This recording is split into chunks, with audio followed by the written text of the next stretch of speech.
বিশেষ করে বাংলাদেশের গণমাধ্যমগুলা এরকম ভুলভাল যে নিউজগুলো প্রচার করতেছে, এটি আসলে আমাদের কাম্য নয়। আমরা চাই যে তারা আরও সংযত হয়ে তারা নিউজ প্রচার করবে।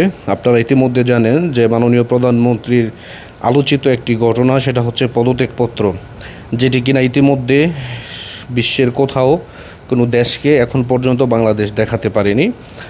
আজকে হঠাৎ করেই দেখলাম যে আপনার ভুয়া একটি আপনার লেটার ইতিমধ্যে প্রকাশ করেছে, যেটার কোনো ভিত্তি নাই। আপনারা জানেন যে মুজিব শতবর্ষ উপলক্ষে যেই লোগোটি ব্যবহার করা হয়েছিল, প্রত্যেকটা সেক্টরেই কিন্তু এই লোগোটি ব্যবহৃত হয়েছে। প্লাস যারা ইতিমধ্যে 2021 সালের পরে যারা কোম্পানি রেজিস্ট্রেশন করেছিল, তাদেরও প্রত্যেকটা ফাইলে কিন্তু ওই লোগোটা আপনার ছিল বঙ্গবন্ধু শেখ মুজিবুর রহমানের। দেখা যাচ্ছে কি এরকম একটি লঘু সম্বলিত একটি লেটারে মাননীয় প্রধানমন্ত্রীর আপনার একটি পদত্যাগপত্র ইতিমধ্যে শো করেছে কিছু গণমাধ্যম, যেটি কিনা আমি মনে করি যে আমরা বাংলাদেশি হিসাবে বা আমাদের দেশের গণমাধ্যমে যারা কাজ করে তারা অবশ্যই এই বিষয়গুলো সঠিক কিনা এগুলো যাচাই করে তারপর আমি মনে করি যে এগুলো প্রচার করা উচিত।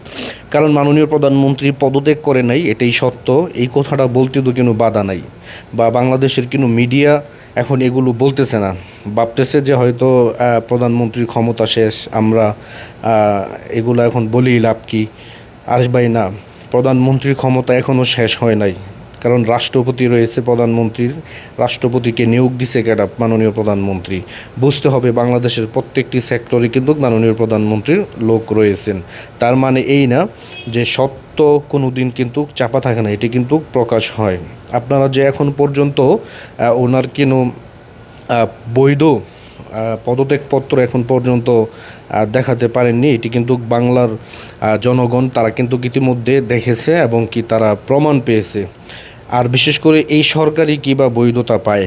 মাত্র গুটি কয়েকটি ছাত্র সমাজের সরকার কিভাবে সারা দেশের জনগণের সরকার হয়? এটা হচ্ছে আমার আপনার কাছে একটি প্রশ্ন। আমি একজন সাধারণ নাগরিক হিসাবে, আমি দেশের নাগরিক হিসাবে এবং কি কথা বলার স্বাধীনতা আমার রয়েছে, এবং কি আমি একজন বাংলাদেশের নাগরিক, এই দেশের ভালো মন্দ বিষয়ে আমি কথা বলার অধিকার রাখি, যেহেতু আমি জন্মসূত্রে বাংলাদেশি এবং কি বাংলাদেশের নাগরিক। এই দেশ আমার, আপনার সবার। এই দেশকে নিয়ে যারা ষড়যন্ত্র করবে তাদেরকে কখনোই কিন্তু আমরা ছাড়ব না, যাতে করে আমাদের দেশকে নিয়ে কেউ ষড়যন্ত্র করতে না পারে, সেই বিষয়ে আমাদের সবসময় সজাগ দৃষ্টি রাখতে হবে। প্লাস মাননীয় প্রধানমন্ত্রী এখনও যে পদত্যাগ করে নাই, এটি কিন্তু আপনার স্পষ্ট হয়ে গেছে যে উনি এখনও পর্যন্ত কিন্তু পদত্যাগ করেননি, এবং কি পদত্যাগপত্র এখন পর্যন্ত জাতির সামনে উপস্থাপন করতে পারেনি। এটা আমি মনে করি যে বর্তমান যেই অভ্যন্তরীণকালীন যে সরকার রয়েছে তার সবচেয়ে বড় ব্যর্থতা হচ্ছে এটা, যে উনি কিন্তু না বুঝে শুনেই উনি কেন ওই চেয়ারে বসলো, এটা আমি মনে করি সবচেয়ে বড় অন্যায়। এর জন্য বলবো আপনারা কেউ বিভ্রান্ত হবেন না, মাননীয় প্রধানমন্ত্রীর কোনো ভয় নাই, এখনও পর্যন্ত ওনার পদত্যাগপত্র কেউ দেখাতে পারেন নাই। ভালো থাকবেন, সুস্থ থাকবেন। জয় বাংলা, জয় বঙ্গবন্ধু।